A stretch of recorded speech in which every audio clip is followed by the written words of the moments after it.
Hello, welcome to Ellainspired episode 4, and today I'm one of my favorite people in the whole wide world, and I don't say this lightly. I think it's maybe because at some point in my life she'll be signing my checks, because this girl is headed for stardom. Former Miss Kenya, and here seated on, the couch, my couch. Her name is Juliet Ching.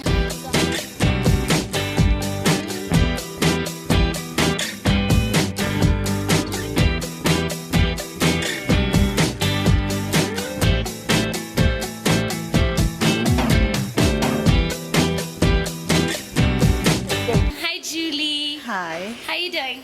I'm okay. Well, I have been a fan of yours since I met you at Miss Kenya, and do you know the reason I never ran? Because it was the same year that I wanted to run for Miss Kenya. Sorry. I saw you, and you're 5'7" and you're a black beauty, and I said, no, not happening. Not happening. Not happening, because the other ones had never won anywhere else. Yeah. So how was your experience with Miss Kenya, and what should you advise, because Miss Kenya is coming up? Or do you advise the girls who want to be Miss Kenya? What I can tell girls who are trying to compete for Miss Kenya is not to try to change themselves because of an image. They should just be who they are. That's how I won. I was myself. I was not trying to please anyone. I had nothing. Just be yourself, because at the end of the day, Miss Kenya will be over, but you'll be left with yourself. I interviewed a former model, and I was asking about how vicious the modeling world is. Was it that vicious when you were Miss Kenya, or did you have special treatment because of the title? Actually, I didn't expect to win Miss Kenya. I was very different. I had very short hair. I was from a place that had never produced a Miss Kenya before. And I was quite green in the city. I was an orphan in a big city. I had no one. I just decided to try it out, and apparently God was there. Something happened and I won. And I remember what happened to me is people were trying to change me so much, and I resisted it completely. I always went back to what my parents taught me, and they always said, Julie, never ever lower your standards. It doesn't matter if you have 2 shillings, just be yourself. With your 2 shillings. And work hard for what you want to achieve in life. So what's your greatest achievement in life? You know, my greatest achievement is being a mom. I have 2 beautiful daughters. Oh. Yeah. And yeah, they're fantastic. No, half the time when I call you, they're screaming on the phone and they're like, Mommy, Mommy, Mommy, Mommy. And I'm thinking, oh my God, when does this girl sleep? The thing is, I learned to balance being a mom and having my life. You're married to a white guy and you're a black woman, and you have this beautiful mixed race children. What does it take to have a lasting relationship that has so much of a difference? I think the first thing it takes is chemistry, of course. You have to be attracted to each other. The second thing, it's very hard work.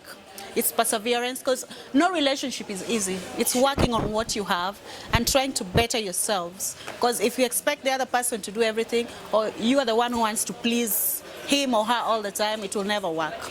It's just knowing that relationships take time. Okay, fine. So I'm going to talk about something that is on my head. Yes. And on your head as well. It's called a weave. Yes. I saw this feature that you happened to be on, and I happened to be on, and they were hating on weaves and showing how it's abuse of humanity to have a weave on your head.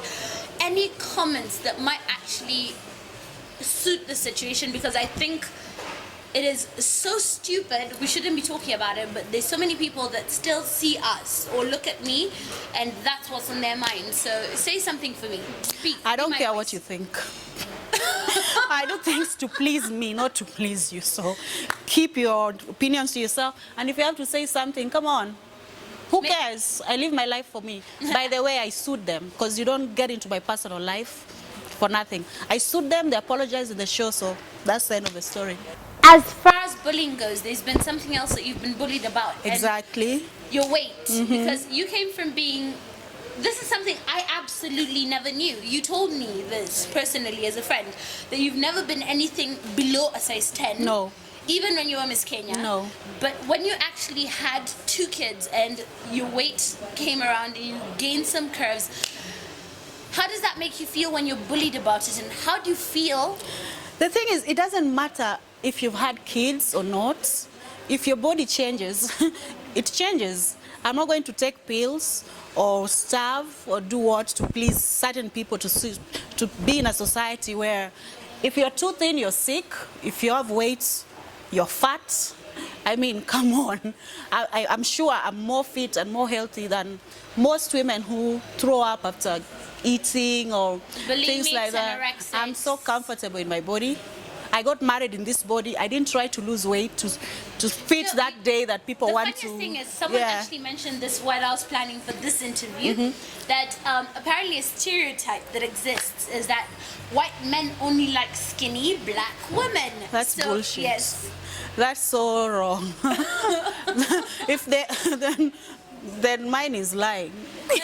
And you have, I'm sorry, can I say this on air? You have an attractive husband. Yes, you my husband happens to be very beautiful hot. woman. I know. Do you feel hotter in this body, or do you feel hotter before? Actually, I feel hotter in this body because I've been in the hospital pushing in this body, my 2 kids. People have seen the worst of me and they still love me. So what's there to hate? Nothing. Exactly. What's next for Juliet? Okay, I started my own production company a few months ago, and I'm doing my second production.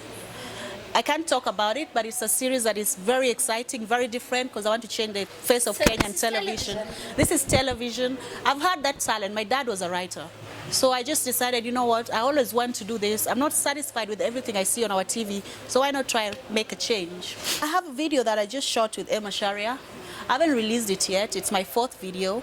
I can say the song is a single. It's called Itingowa. I wrote it for my hubby. What does Itingowa mean? Itingowa means you carry us, because every time I had to work so hard, my girls were home. He could cook for them. He could read bedtime stories. He could cook for me. I would come home and he'd give me a massage. So one day I was just like, oh my God, Itingowa and Lo, you carry us, like you put us together.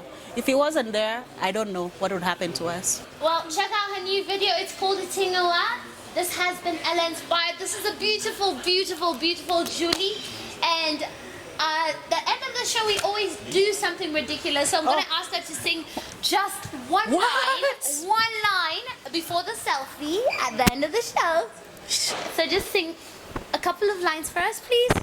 Itingowa chora, Itingowa chora. I love you, boy.